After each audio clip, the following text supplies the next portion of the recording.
Okay class, let's go for the investment fluctuating fund. In short, it is known as IFF. Okay, investment fluctuating fund. Investment fluctuating fund and workman compensation fund both are very important topic examination point of view. Okay, just like the goodwill हो या IFF हो या workman compensation fund हो, अब ये points जो हैं ये आपका पीछा किसी क्वेश्चन में नहीं छोड़ सकते। अब आप जितने क्वेश्चन सॉल्व करेंगे आपकी मुलाकात गुडविल से, इन्वेस्टमेंट फ्लक्चुएटिंग फंड से, वर्कमैन कंपनसेशन फंड, इन तीनों से होगी ही होगी।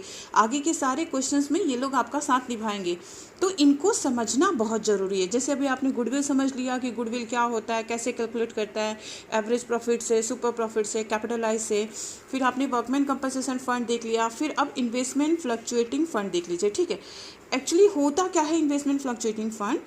Investment fluctuating fund liability side में लिखा होता है, क्योंकि ये फंड है। Fund is a type of reserve, ये एक टाइप का रिजर्व है। ठीक है, ये कहाँ लिखा होता है? लाइबिलिटीज़ में लिखा होता है। इन्वेस्टमेंट फ्लक्चुएटिंग फंड लाइबिलिटीज़ में तब होगा जब एसेट साइड में इन्वेस्टमेंट होगा। ठीक है, अब ये इन्वेस्टमेंट क्या होता है ये समझ लो। जब एक कंपनी स्टार्ट होती है तो जो कंपनी को स्टार्ट करता है वो एक कैपिटल लगाता है। ठीक है, हम लोग ये क्लास 11th में पढ़ चुके हैं। ऑनर कैपिटल लगाता है, तो ऑनर इस कैपिटल को ना 2 पार्ट्स में डिवाइड कर देता है। ठीक है, एक पार्ट वो फिक्स एसेट्स परचेस करने में लगा देता है। डन। जैसे कि अगर हम एक स्कूल ओपन करना चाहें तो building, table, chair, light, fan, so all the fix assets, एक पार्ट वो लगाता है फिक्स एसेट्स परचेस करने में, और दूसरा पार्ट्स वो रखता है वर्किंग कैपिटल के लिए। वर्किंग कैपिटल मतलब डे टू डे ट्रांजेक्शन वाले कैपिटल। ये once in a lifetime होता है। अगर मान लो उसने 10 करोड़ रुपए इकट्ठा किए तो 6 करोड़ के आसपास वो रखे as a fix capital purchase कर देगा, और 4 करोड़ वो रखेगा as a working capital. Working capital means the capital which is to be use for day to day transaction, जैसे चौक लाना, डस्टर लाना, बिजली इलेक्ट्रिसिटी बिल पे करना, वाटर बिल पे करना, टीचर सैलरी पे करना, painting and so this type of activities. जैसे प्रोडक्शन में डेली टू डेली जो एक्टिविटीज़ होती है ना, उसके जो खर्चे होते हैं वो ये 4 करोड़ से करेगा, है ना। ये तो once in a lifetime हो गया, ये तो डेली वाले खर्चे हैं। तो जो कैपिटल से शुरू करता है उसको 2 पार्ट्स में डिवाइड करता है, एक फिक्स कैपिटल में और दूसरा वर्किंग कैपिटल में। तो कुछ फर्म के लिए तो वर्किंग कैपिटल ठीक है, जैसे कि ये डायरेक्ट यूज़ कर लेते हैं। जैसे take the example of hospital में वो डायरेक्ट यूज़ कर लेते हैं कि चलो भाई हम सैलरी पे कर देते हैं डॉक्टर्स की, नर्स की, और सब जो भी दवा चाहिए हम ले आते हैं। क्यों? क्योंकि और जैसे जैसे आते जाएंगे पेशेंट्स वैसे वैसे इनकम होती जाएगी, है ना। तो ठीक है, हमारे पास ये वर्किंग कैपिटल आता जाएगा और जाता जाएगा, ये हमारा साइकिल ठीक रहेगा। कैश फ्लो पोजीशन अच्छा रहेगा जगह उस पर्टिकुलर ऑर्गेनाइजेशन का, तो वो वर्किंग कैपिटल पूरा का पूरा खर्चा कर देता है, क्योंकि उसको फिर से कैश मिल जाएगा।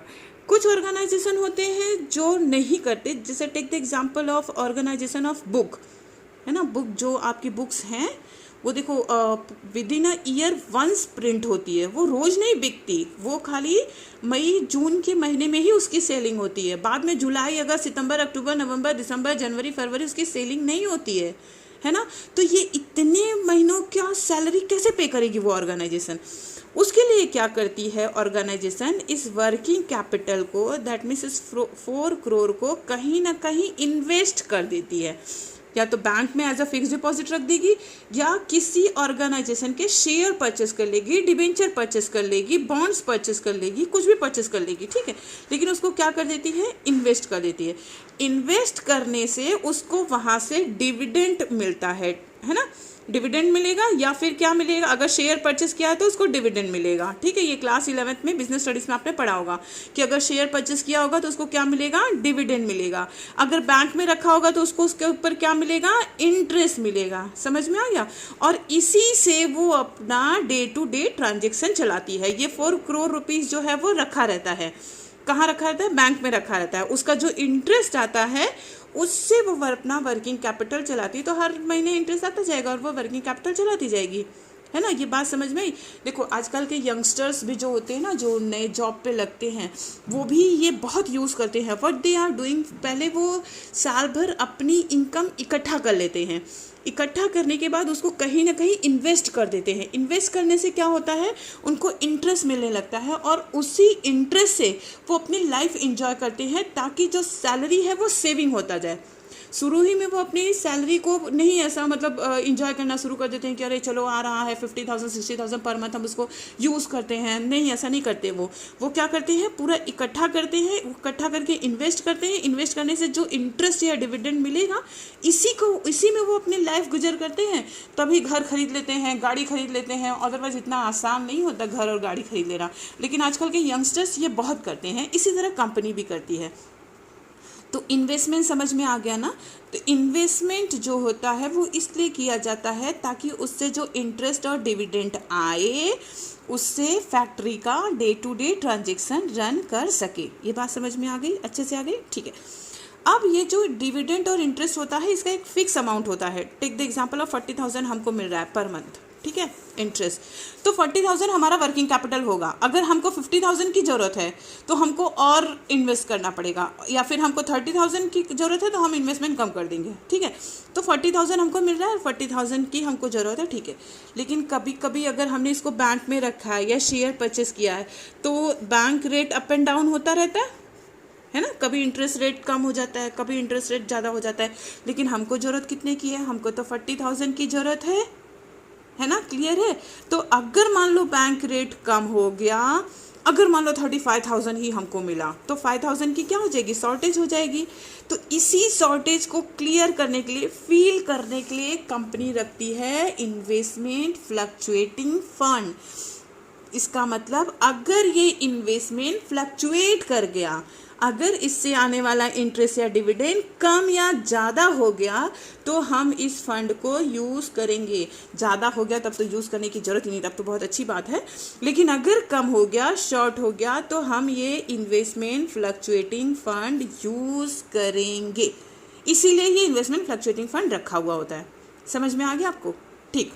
अब अगर कुछ नहीं हुआ, जितना इन्वेस्टमेंट था, हमको 40,000 मिल रहा है, हर साल मिल रहा है 40,000, ठीक है, 40,000 मिल गया, हम वर्किंग कैपिटल चला रहे हैं, तो ये क्या हो जाएगा, इन्वेस्टमेंट फ्लक्चुएटिंग फंड क्या हो जाएगा, डेबिट हो जाएगा और डिस्ट्रीब्यूट हो जाएगा। किसको हो जाएगा, to A, to B, to C in their old profit sharing ratio, क्योंकि इसकी ज़रूरत ही नहीं पड़ी हमको। समझ में आ गया। लेकिन अगर फ्लक्चुएट कर गया तो क्या करेंगे, इसके लिए हम एक क्वेश्चन देख लेते हैं। जैसे यहाँ पे है क्वेश्चन नंबर 28 क्या कह रहा है, A B and C sharing profit and losses in the ratio of this, decided to share profit and losses in the ratio of this with effect from 1 April 2008 following. ये है कि ऐसा उन लोगों ने डिसाइड कर दिया, चेंज कर देंगे प्रॉफिट शेयरिंग रेशियो। लेकिन अब हमको दिया क्या है, हमको दिया है कि इन्वेस्टमेंट फ्लक्चुएटिंग फंड फॉर्म ने रखा है, कितना रखा है, 54,000, और उनका इन्वेस्टमेंट भी है। इन्वेस्टमेंट उनका कितने का है, 6 लाख का है, दिख रहा है आपको ना, डन। अब एक एक सर्कमस्टेंसेस दी हुई है। जैसे number 1, if there is no information, अगर कोई इन्फॉर्मेशन नहीं है, तो इसका मतलब हमको ये 6 लाख रुपए इन्वेस्टमेंट से आ रहा है, इस 54,000 की जरूरत नहीं है, तो इस 54,000 को क्या करेंगे, पार्टनर्स को डिस्ट्रीब्यूट कर देंगे। जैसे यहाँ पे ये investment fluctuating debit, investment fluctuating fund account debit 54,000 to A, to B, to C, तीनों को उनके ओल्ड प्रॉफिट शेयरिंग रेशियो में डिस्ट्रीब्यूट हो जाएगा। बात समझ में आ गई ना, क्लियर है, ठीक।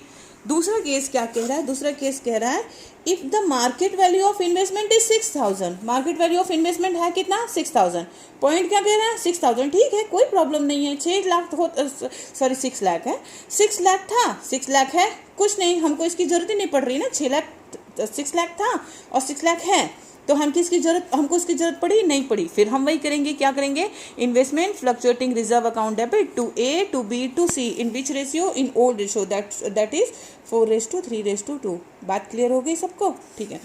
अब थर्ड वन क्या कह रहा है, देखो थर्ड केस कह रहा है, if the market value of investment is 5,91,000, ओहो, होना कितना चाहिएगा, 6 लाख, लेकिन है कितना, 5,91,000, ठीक है। इसका मतलब हमको कितने की शॉर्टेज हो रही है, 8,000 की शॉर्टेज हो रही है, 9,000 की, सॉरी, है ना, क्योंकि हमको 6 लाख चाहिए भाई, हमको वर्किंग कैपिटल के लिए कितना चाहिए, 6 लाख चाहिए, लेकिन मिल कितना रहा है हमको, 5,91,000 मिल रहा है। कहाँ से, इन्वेस्टमेंट से। तो हमको कितने की शॉर्टेज पड़ रही है, 9,000 की शॉर्टेज पड़ रही है। तो हम इसको इसमें से क्या करेंगे, 9,000 ले लेंगे।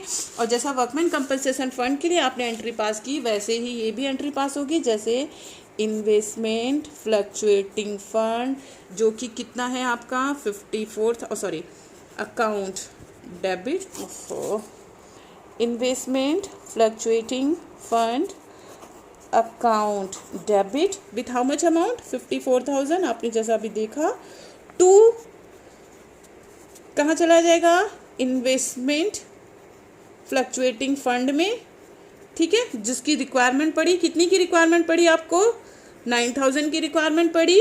बाकी जो बच जाएगा वो डिस्ट्रीब्यूट हो जाएगा किसको, टू ए, टू बी और टू सी। समझ में आ गया।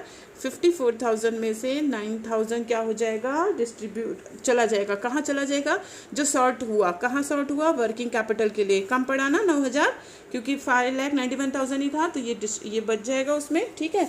और बाकी का जो बच जाएगा, बाकी का बचेगा कितना, 45,000 तीनों पार्टनर को उनके ओल्ड प्रॉफिट शेयरिंग रेशियो में डिस्ट्रीब्यूट हो जाएगा। उसमें से मुझे मिलता है, ए को मिलेगा 20,000 क्योंकि उसका रेशियो 4 है, बी को मिलेगा 15,000 और सी को मिलेगा 10,000। ये हो गया इतना, ठीक है। Investment fluctuating fund account debit. Workman compensation fund की तरह हम अलग अलग एंट्री भी पास कर सकते हैं। जैसे IFF account debit to IFF working capital 9,000 और IFF account debit with 45,000 to A, to B, to C, या तो फिर इस तरह से कंबाइंड एंट्री भी दे सकते हैं।